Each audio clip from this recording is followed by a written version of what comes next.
Okay, we are now going to perform the exercise. So first of all, let's perform quality control to access the data. So I'll use FastQC. So I'll say FastQC. And then I'll select it here. So here, we can select the data that we want FastQC to analyze. So if you want multiple data sets, you can just click this one here and then select the ones that we want. We are going to use this and then this. These are the two that we are going to use. So that's it. We are going to leave all other settings as they are. So we will execute. So once we click on the execute button, FastQC will start the analysis and then it will generate reports for us. So let's wait whilst the reports are being generated. And sometimes too, the job will complete, but then the colors here may not change. So you can just refresh your page here and then see what comes up. But before we also proceed, let me also say that when you execute a job, you have some statements here telling you the output files. Okay, so with the FastQC report, it tells you that these are the 4 outputs that will be generated. We have a web page and then the raw data for each of the files that we selected. So we have 4 files, okay, 2 for each of the files. And so that's about it. So let's refresh the page. Okay, so it seems FastQC is still running. I'm not sure. I think it's probably queued at the moment. Let me just check here. I'll just check the status to see what's happening. Okay, yeah, it says this job is waiting to run. So that's why it's not colored at the moment. Okay, so I think it's the same for this and then this and then the other one as well. So we have to wait. So this sometimes happens.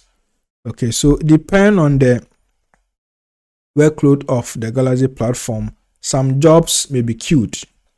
And if there's a free slot, those jobs are pushed there and then you're executed. So if you see this, you just have to be patient and then wait for Galaxy to run the job.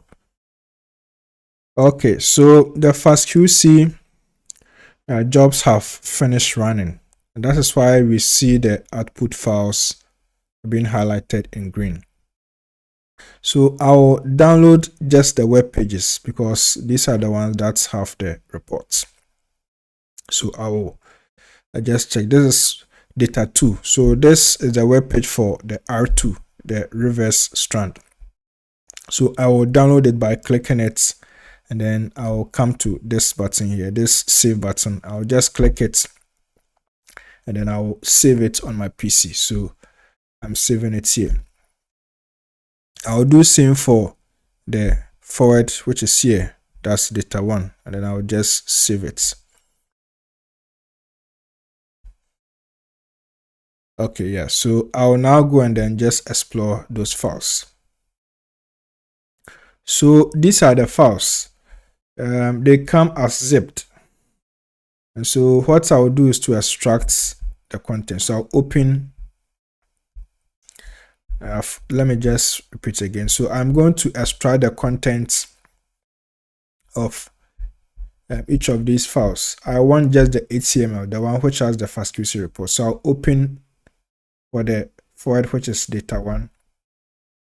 And then I'll extract this one, P7741 underscore R1 fastq.gz.fastqc.html. This is what I'll extract. I'll do same for the reverse strand. So I'll extract this one. Okay, so I have both of them open.